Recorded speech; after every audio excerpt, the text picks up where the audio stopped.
시청자 여러분 안녕하십니까? 고발 사주 의혹 사건을 보면 우파와 좌파의 추한 모습이 그대로 드러납니다. 이 사건은 두 가지로 구분이 됩니다. 손중선 당시 대검 수사정보정책관이 고발장을 진짜 만들어서 김웅 당시 후보에게 보낸 건가?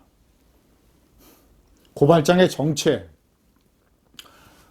자, 또 하나는 고발장의 정체와 상관없이 윤석열 검찰총장이 개입을 했는가, 관여를 했는가, 두 가지입니다. 윤 총장 스스로도 부인을 했지만 윤 총장이 관여했을 가능성은 0%입니다. 당시 그는 새로 부임한 추미애 법무장관의 학살 인사에 맞서서 벼랑 끝을 걷고 있었습니다. 사느냐 죽느냐의 치열한 싸움을 문재인 정권과 하고 있었습니다.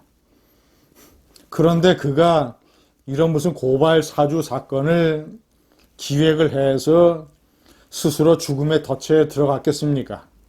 그리고 이것을 해서 생길 수 있는 이익이 하나도 없습니다.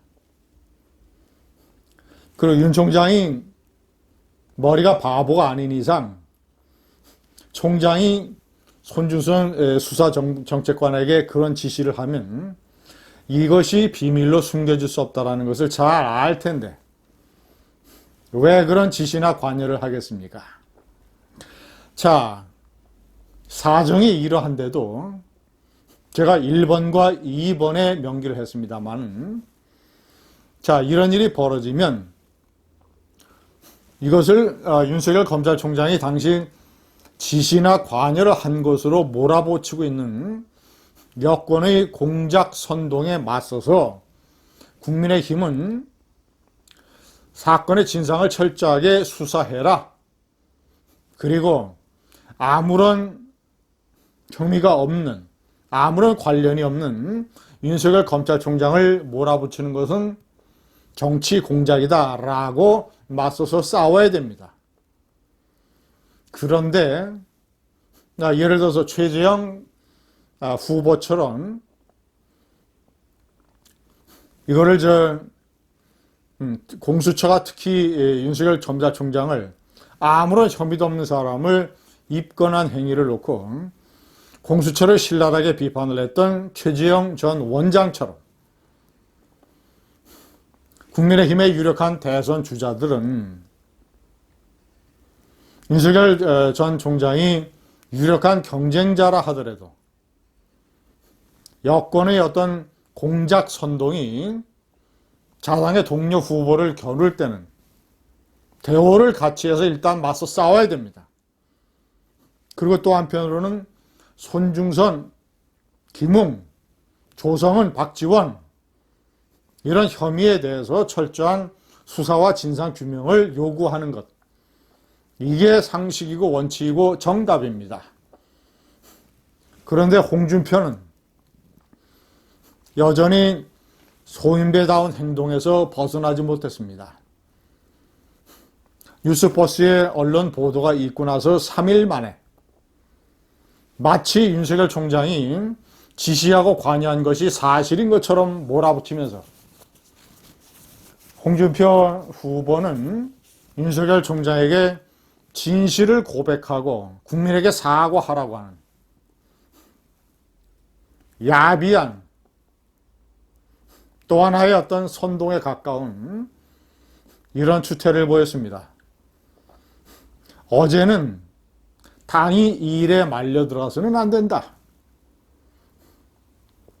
여전히 윤석열 총장을 공격하는 자세를 버리지 않았습니다. 제가 다시 한번 말씀드리지만 윤석열 후보가 아무런 혐의가 없는데 관련이 없는데 입건하고 그를 몰아붙이는 여권의 행태를 국민의힘이 당의 이름으로 공격을 해야 됩니다. 자, 그래서 두 번째 명기를 했습니다만 윤석열 총장은 홍준표를 이름은 거론하지 않았지만 박살냈습니다.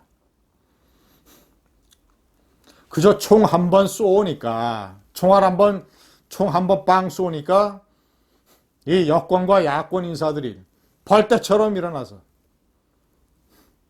자기를 공격한다. 홍준표의 이름을 밝히진 않았지만 홍준표를 겨냥해서 그는 정권 교체를 진정으로 원하는 사람이냐? 아니면 야당의 기득권 인사로 남으려고 하는 것이냐?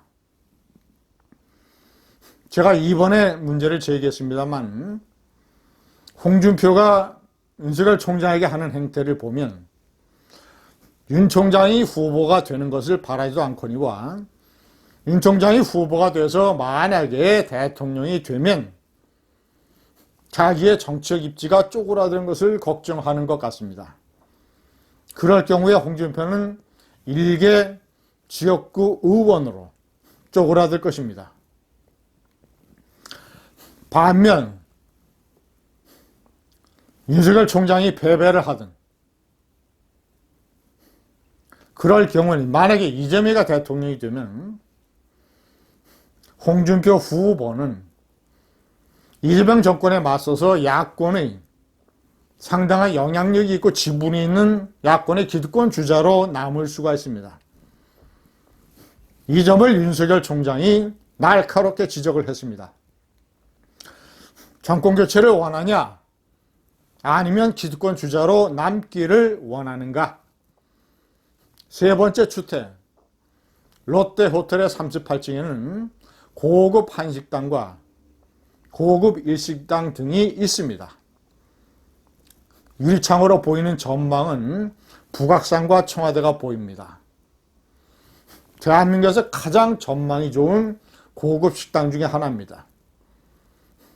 두 사람이 와인을 곁들여서 식사라도 하면 수십만 원을 훌쩍 넘습니다. 박지원이 자기 돈으로 식사를 했겠습니까? 국민 세금으로 국정원장에게 지급되는 판공비나 특수활동비로 저런 식사를 하지 않았겠습니까?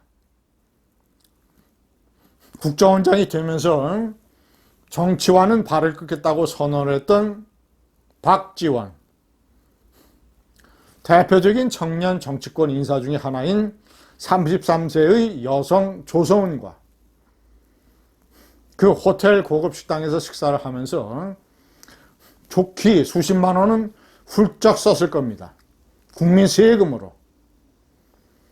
이런 일이 벌어지는 나라. 고발 사주 의혹 사건의 핵심은 오히려 이런 정신 나간 나라, 정신 나간 국정원장, 박지원과 조성은의 호텔 고급 식당, 수십만 원짜리 블루스, 이런 것일지 모르겠습니다. 감사합니다.